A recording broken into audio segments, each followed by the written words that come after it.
A filosofia de Sartre, o existencialismo ou filosofia da liberdade, sempre foi alvo de acusações de vários matizes.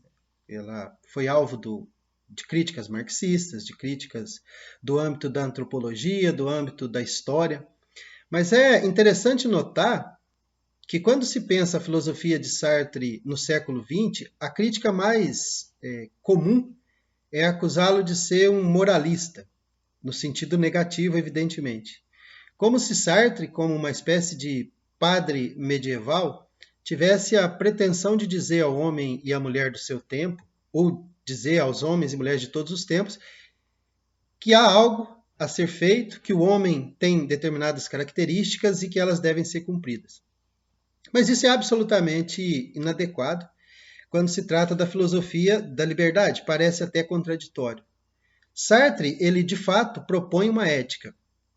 Mas é interessante que o termo ética aparece 2 ou 3 vezes na obra O Ser e o Nada, ao longo da obra O Ser e o Nada, ela é mais repetida nas últimas páginas. Né?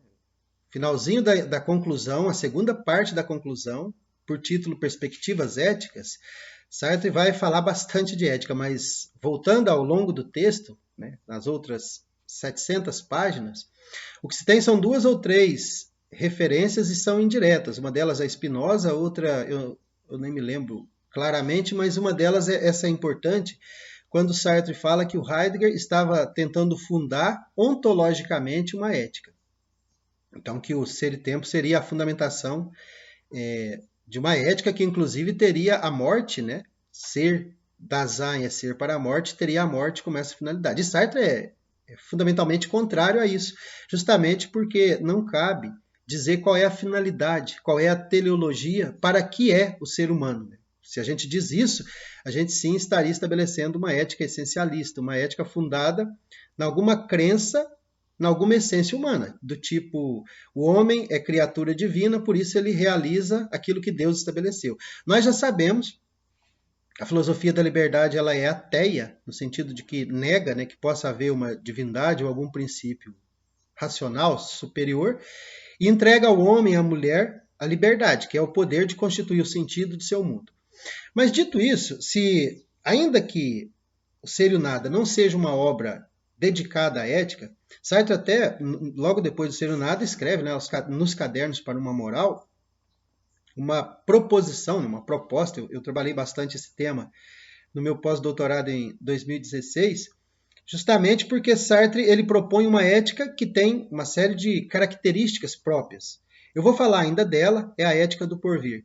Mas se essa possibilidade ética está na segunda parte da conclusão, no finalzinho do livro, num livro grande, né? Ser e o Nada. E se só noutra obra, nos cadernos para uma moral, a gente pode efetivamente falar de um Sartre moralista ou que propõe uma ética, como é que a gente pode então entender o Ser e o Nada como uma obra moralista, ou a ponto de poder acusar o Sartre de ser um moralista?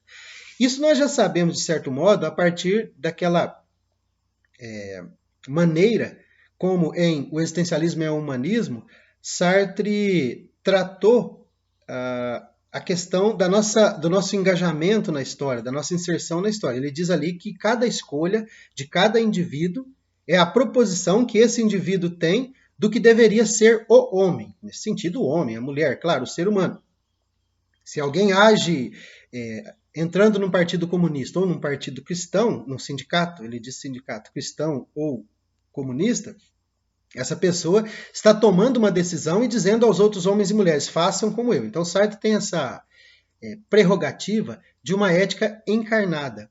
E nesse sentido, significa que aquilo que o homem, aquilo que a mulher é, e aquilo que ele faz, é já ser ético. Ou seja, as nossas escolhas, porque situadas no mundo, porque sempre em relação com outros paracis, com outros homens, com outras mulheres, elas sempre serão éticas e elas sempre terão que ser carregadas de algum valor. Bom, para isso a gente tem que considerar alguns aspectos do Ser e o Nada, aqui na tradução do Paulo Perdigão, né, já clássica da editora Vozes. No iniciozinho das Perspectivas Morais, página 763, o Sartre diz o seguinte: a ontologia não pode formular de per si prescrições morais. consagra-se unicamente àquilo que é, e não é possível derivar imperativos de seus indicativos. Deixa entrever, todavia, o que seria uma ética que assumisse suas responsabilidades em face de uma realidade humana em situação. Primeiro, não se trata de estabelecer valores. Sartre ele vai criticar Heidegger porque ele entende que Heidegger, em Ser e Tempo, afirma que Dasein é ser para a morte. Sartre entende que esse para a morte indicaria a possibilidade de realização de ser homem, de ser mulher, de ser Dasein. E se há uma possibilidade de realização, o homem traz consigo um projeto que o antecede, porque ele é ser para a morte, e a realização desse projeto seria, ao fim e ao cabo, o sentido da existência. Sartre, com a sua proposição de um homem e de uma mulher livres, quando ele pensa a liberdade como a estrutura ontológica do ser para si, e aí não custa lembrar, o ser para si ele é consciência intencional, é uma liberdade situada, é um movimento negativo de si a si que passa pelo mundo. Então, o que eu sou? Eu sou um movimento em direção a. Quando eu encontro esse A, eu não posso ali permanecer, porque em sendo o movimento de negação, eu sou devolvido a mim mesmo. Mas ao ser devolvido a mim mesmo, tendo passado por algo, esse algo se revela ou se eleva, né, para além e permanece no meu horizonte. Então, isso é o fenômeno. E esse fenômeno, ele sempre existe num processo de relação interna comigo, no sentido de que eu não sou o objeto ao qual me refiro. Eu não sou o livro, eu não sou a mesa, eu não sou o computador, e assim por diante. E como eu não sou todas essas coisas, pela via negativa, por não ser todas as outras coisas, eu posso afirmar aquilo que eu sou. E o que eu sou? O movimento perene negativo em relação aos objetos. E é desse movimento perene que nascerão o valor. A temporalidade se instaura assim. Então, nesse sentido, quando Sartre está descrevendo o que é o homem em O Ser e o Nada, ele está, ao mesmo tempo, estabelecendo uma ética. Essa ética encarnada, que faz com que as escolhas não sejam escolhas meramente subjetivas, escolhas do âmbito do pensamento, ou escolhas, quando Sartre fala do olhar fenomenológico, por exemplo, como se tratasse do mero olhar. Não, é um olhar que escraviza, é um olhar que tortura, é um olhar que aprisiona.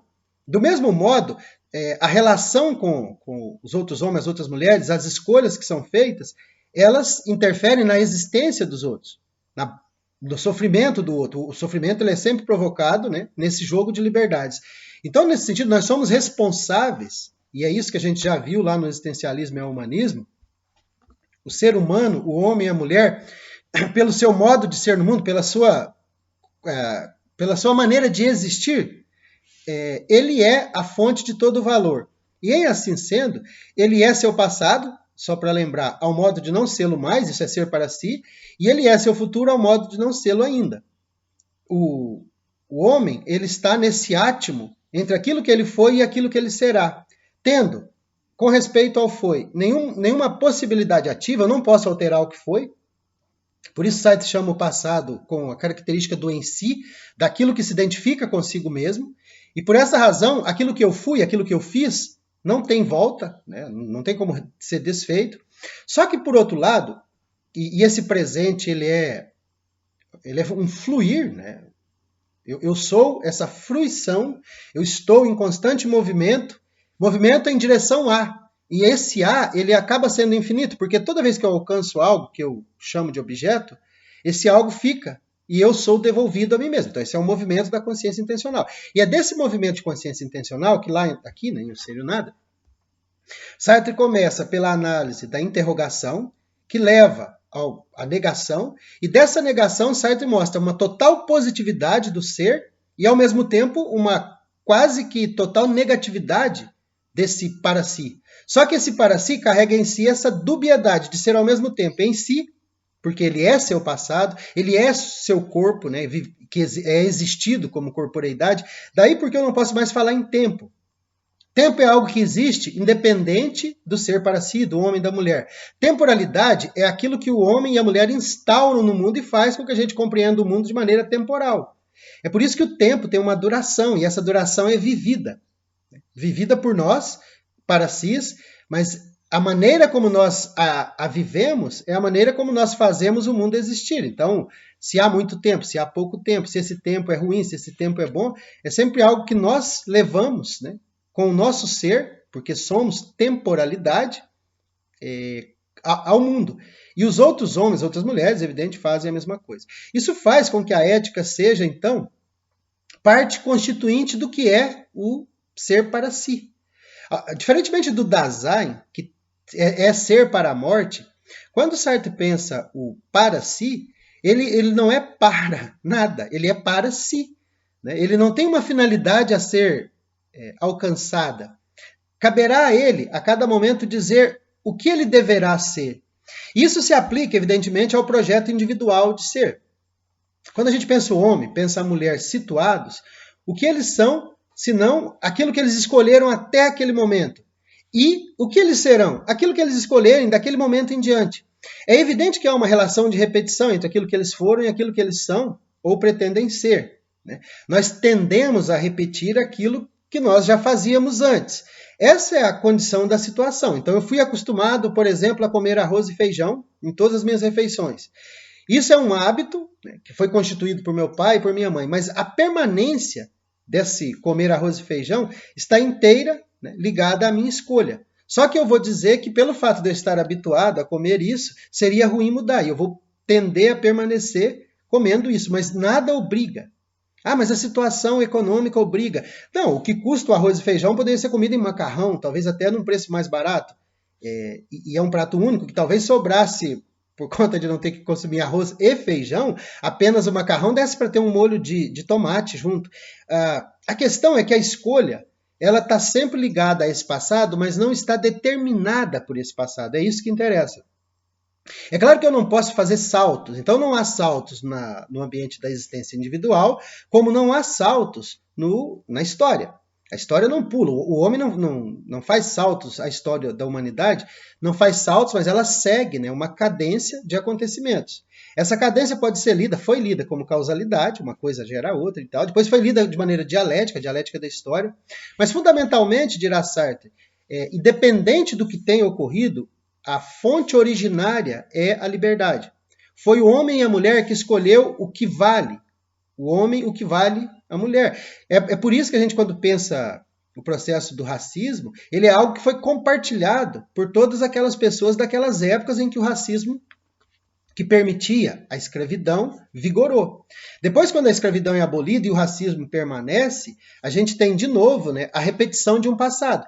Mas, a qualquer momento, individualmente, as pessoas deveriam deixar de ser racistas, que são, evidentemente. E, historicamente, os países, o próprio Brasil, por exemplo, ele precisa lidar com isso, que faz parte da nossa. A gente não superou esse passado no sentido de houve um salto e com a abolição da escravatura, todos os problemas se resolveram, eles permanecem. Todavia, eles não permanecem de maneira determinante, no sentido de que, porque nós fomos um país que teve escravidão, o nosso presente está fadado a ser racista e com todos esses problemas que nós temos. Não, eles podem ser alterados agora, né, com uma educação diferenciada, como já estava sendo feito, com modelos de cotas, não apenas raciais, mas ligados também à condição econômica, financeira. Enfim, existem maneiras de lidar com isso, e a liberdade, de novo, que atua. Então, toda a constituição de valores e de sentido advém desse homem, mas não numa